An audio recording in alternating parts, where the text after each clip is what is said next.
My bad, y'all. I had to pause so I could check in, child, so they could bring me my stuff out this store.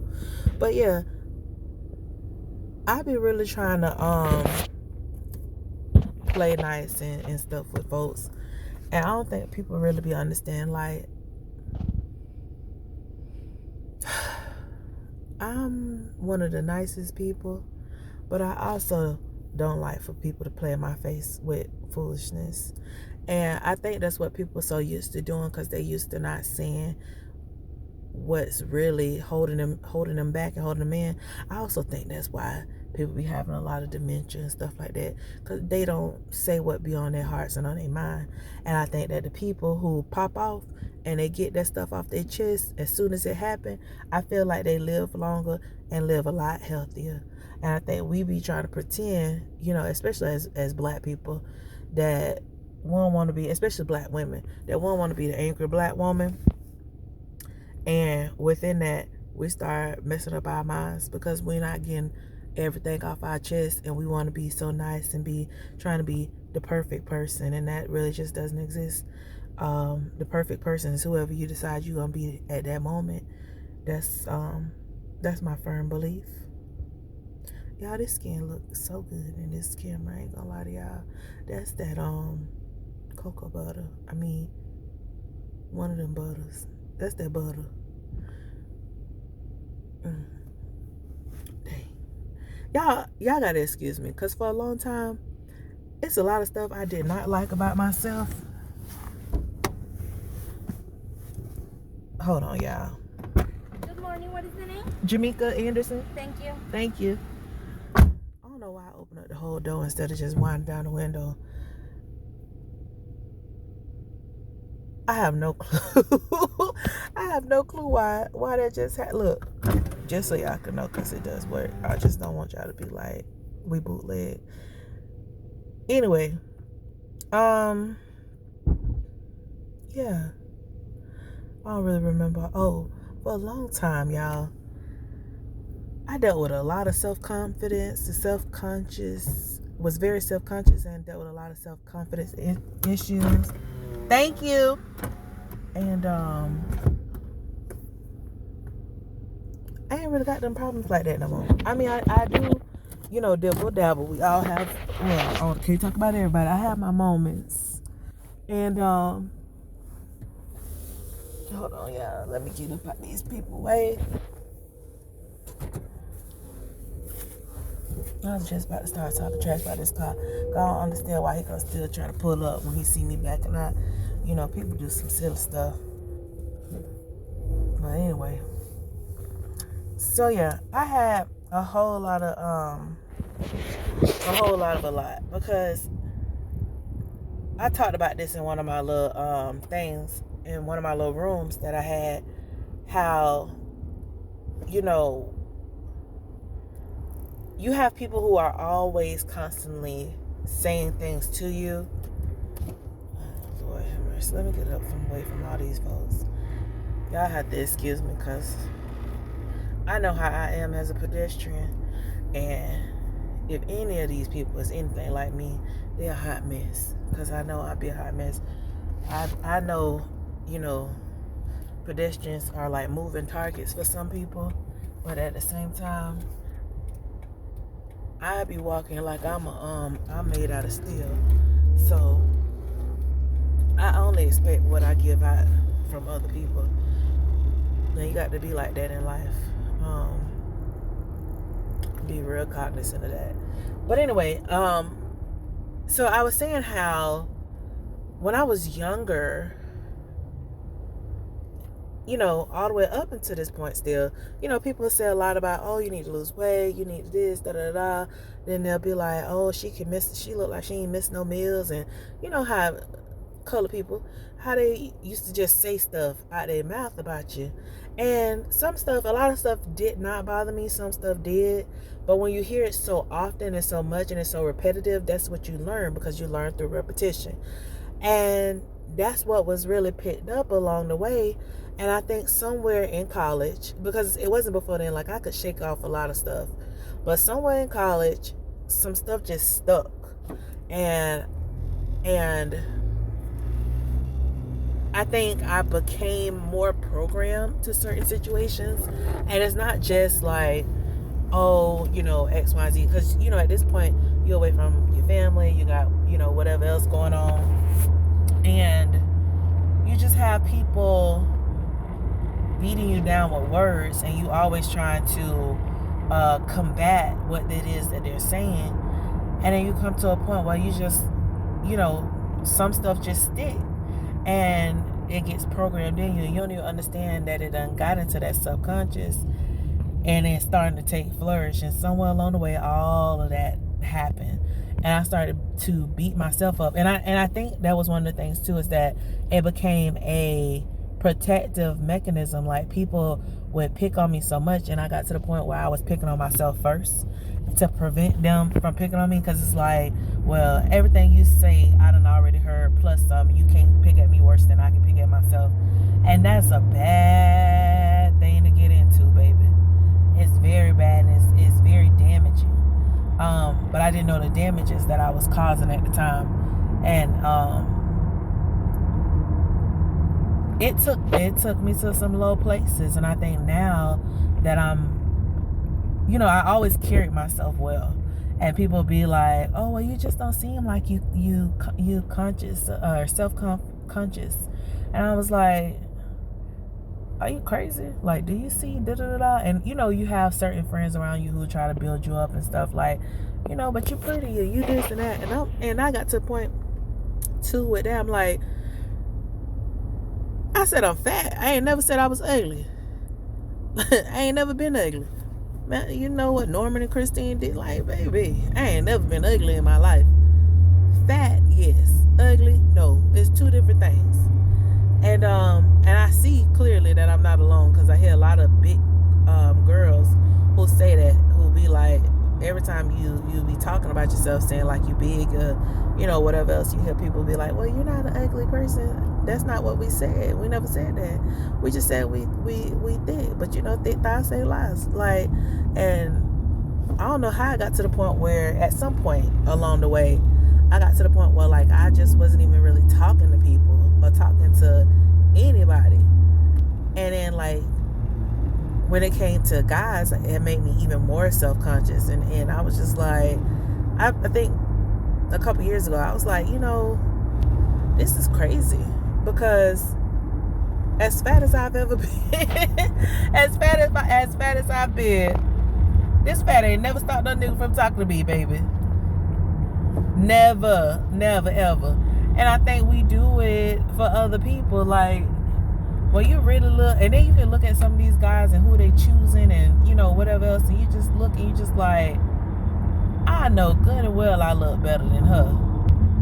Oh, yeah, I'm in the wrong, look, got in the wrong lane. Oh, well, I'm going to get back over here. Scoop, do. Hey, Mr. Police Officer, you gonna let me come in front of you? Can I get over? Y'all, maybe I should. You gonna let me get in? Thanks, sir. I appreciate you. You so nice. Thanks. Alright. But, yeah, y'all see I got a lot going on. What was I gonna say? But, yeah, you start looking at stuff and you just be like, these people, this fat ain't never stopped no man from talking to me. And when I dress it up and I look extra pretty, everybody just be staring and everything else. And the self-consciousness is only within me based off of the things that I've experienced with the people who I thought loved me the most. Because the other individuals ain't never had no problem with it. Ain't never, look, ever ain't never really had no issues with it. And of course, we choose long and wrong sometimes when it comes to people. But even within that, like, I don't even know what to say about it, y'all. Like, we just choose wrong, and it's for an experience to have, and it's for us to learn and for us to move on and further, further ourselves. That's really all I can say. Like, I've learned to take stuff from every experience. I don't never have no losses. We won't lose in this game. We just learn. We learn, we get better, we progress. And I even say that about like all the relationships and situationships that I done been in. Like, I don't have too much negative stuff to say. Like, I know I've been hurt before. You get what I'm saying? Y'all, I had to move my hand. You know, the man be, it's the man, right? Yeah. But yeah, like, you get hurt and you have, you know, certain situations and stuff that come about, but it's all about learning from these things. Like, I honestly and truly can say in practically every situation that I've been in, I've learned something. I've gathered some type of knowledge and information. I've learned how to love. I've learned how to be loved. I learned about the things that I said I wouldn't do, and then I actually did it. Sorry, Mr. Red Car. Got tired of riding beside the man. Got to let him go. Anyway, I've learned that stuff that I said that I wouldn't do, I've done. Stuff that I said I would do, I didn't. You know, and it's just based off the circumstances, the situation with particular people, and our understanding and our expectation of what love is and how love should be given out, and how you believe that you should always have this agape love or whatever else. And I've learned that some of the things that I've been taught is not necessarily true. Like, when people talk about being in relationships and being like, oh, you just have one person for the rest of your life, and I'm like, one person ain't meant for everybody. That one person, you know, situation, excuse me, is not for everybody. You should learn how to date. Sometimes when you grow and you develop as a person, that one person may not be growing and developing just like you are, so that one person needs to be left where they at. You can have one person for that particular season, but you need to understand that, like, you won't always just get married at 14, 15, 16 years old, 18 years old, and be with that person for the rest of your life. Like, no. And even in love, like, when you love people, or you love somebody, you're in a relationship with somebody, you know, a lot of people like to stifle people. Well, if you love me, you do this, or you wouldn't do that, or you know, and they give all these you know, situations and expectations that they have or whatever. And you learn, like, no, you don't have expectations for other people. You have expectations for yourself. And you have goals for yourself. Like, expectations is what causes you. Expectations is one of those things that cause you to feel guilt and shame and to be disappointed, because you're expecting something from somebody else and you're not even putting that through for yourself. Like,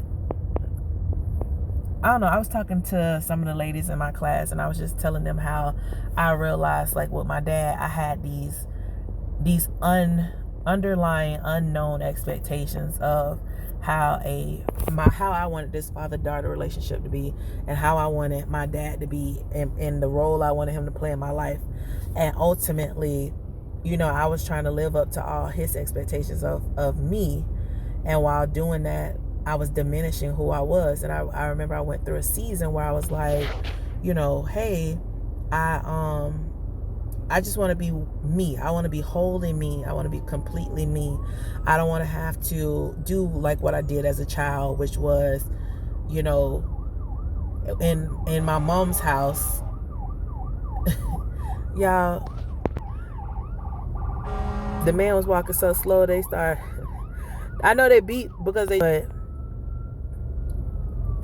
the man was walking so slow, and he was trying to get up and go with his little walker, and they was not giving him the time of the day, honey.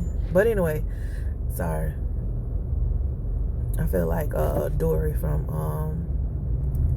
Finding Nemo. But what I was saying was, you know, you have these expectations of what life is supposed to be, like how it should be, and how people and persons are. And in my space, I always had to play roles. Like, I was I should have been an actress for real. I was a great role player, and my grandmother said this to me when I was like 7 or 8, and I remember it. She was like, I'm not gonna say it verbatim, but in essence, she was like, at some point, you're satisfying what everybody wants from you. Whether it be, you're acting a certain way with your mama, you act a certain way with your daddy. And she was like, at some point, I know it's tiring. And that's not the verbatim of what she said, but in essence, that's what it was. And it was kind of like you're playing the perfect role kind of thing. And it was true. Like with my mom, I was always trying to be like the great daughter, living up to all this stuff, being an A/B student. Like if I had a C, I would boohoo cry. I love school, and I still do. Don't get it twisted. I love education. I love learning. Let me take that back. I don't really like school no more, but I love learning, and I love developing knowledge and understanding and wisdom. But anyway, so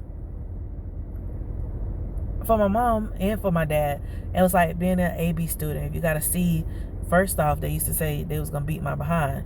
Then it moved from there, like, oh, you're a disappointment, oh, da-da-da. They say all these things to manipulate you or manipulate me. And I wanted to play sports. It was like, yeah, play sports. Then when it was time for me to go out and try out for this stuff, it was like, oh, well, I don't want to be out of my house at this time, and I don't want this, I don't want that. Remember I told y'all, my mom was one of those people just like, it don't benefit me, I ain't gonna do it. And so, for a lot of stuff I wasn't able to do, but then turn around, I was like a full-time babysitter. Like I used to have to wash all the clothes in the house, had to wash all the dishes. I remember times where I would stay with my grandmother for a week, and on Saturday, either Friday evening, Saturday morning, my mom come pick me up, and by the time I get to the house, I would have to clean the whole house. Every dish in the house, every cabinet was open, every dish was dirty. And then I had to wash clothes for her, my stepdaddy, and my baby sister. And then, of course, a lot of my stuff was already taken care of because I was doing that at my grandmama's house. Only to get dropped back off Sunday after church. And y'all know church be over by 2 o'clock. So only to get dropped back off. So I would be like, you only come pick me up for 24 hours in order for me to come clean your house. And I used to hate that. And then, like I say, trying to be the perfect daughter on my dad's side too. Like my mom didn't give me too many options. And over there, I felt like I had a little bit more freedom because it was like, it wasn't, oh, this is what we eating. It was, oh, what you want? You want chicken or you want this? You want chicken or you want pork chops? And it was like, what? I get to choose? Like, ain't nobody saying it? Because my mama, at my mama's house, it was, hey, I made some Salisbury steak, some rice, and some broccoli or something. It's always starch, vegetable, meat. But I made this. If you're hungry, go fix your plate. If you ain't hungry, it'll be in there when you ready for it. If you don't want it, you don't eat. Drink you some water and go to bed. Like that was literally, me, my lifestyle as a child. So like when I went over there with my dad, it was like, okay, we finna make, this. You want this or this, or you want to do this? Like I remember my grandmama on my dad's side being like, she asked me that I want something. I remember just certain things that stuck out. But I remember she asked me something about what I wanted to eat. And I was like, no, I'm fine. And she was like, I ain't asked you how you was doing. I asked you what you want to eat.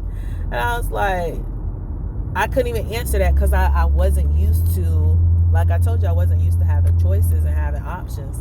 So it was very, it was two different worlds.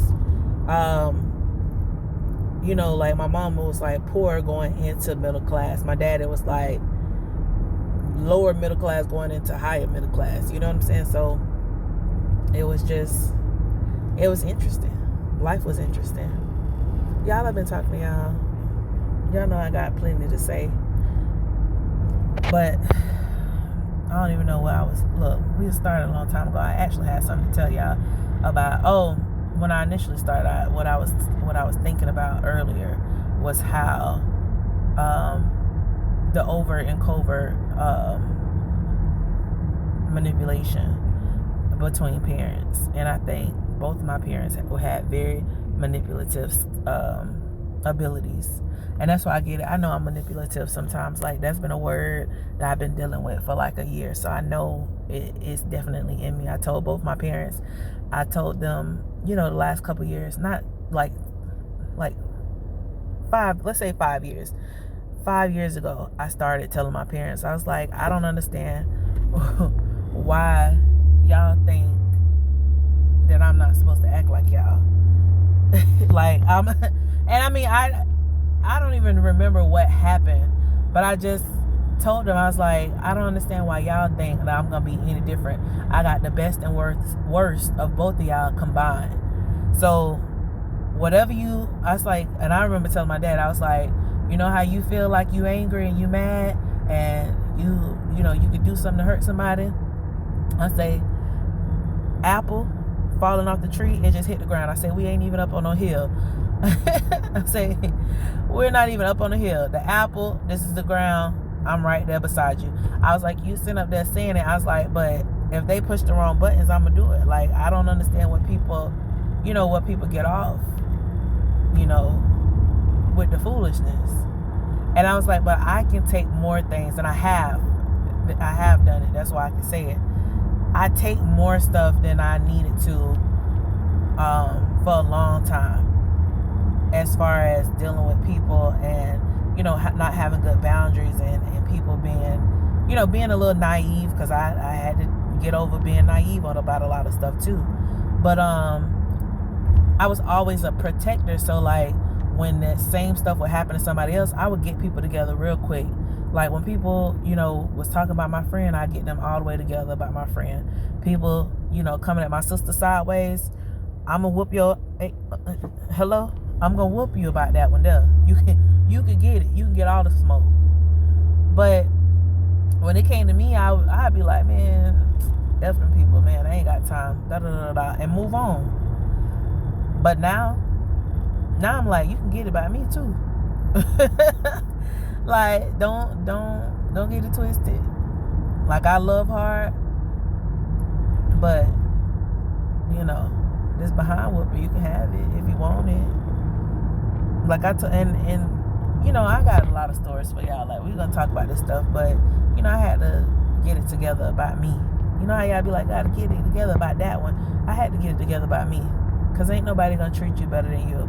And if you ain't treating yourself right, that's why you take a lot of stuff that you shouldn't be taking from other people.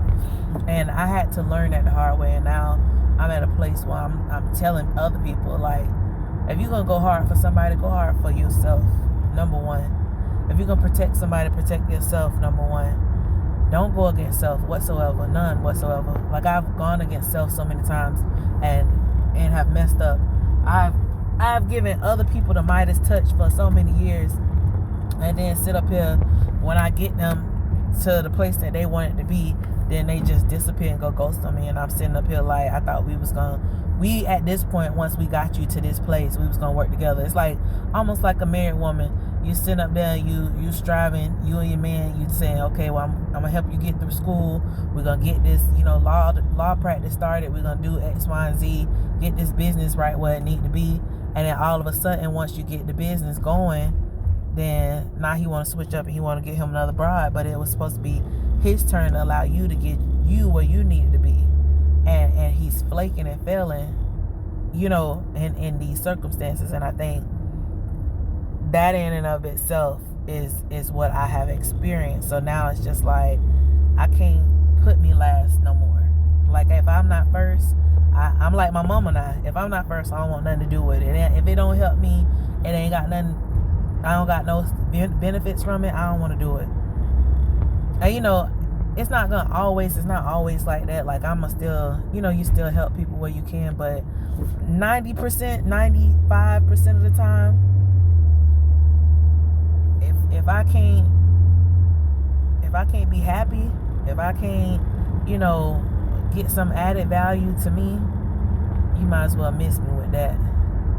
If I feel like I'm gonna be neglected or dismissed in any of it, you can miss me. I ain't got time for it. at all.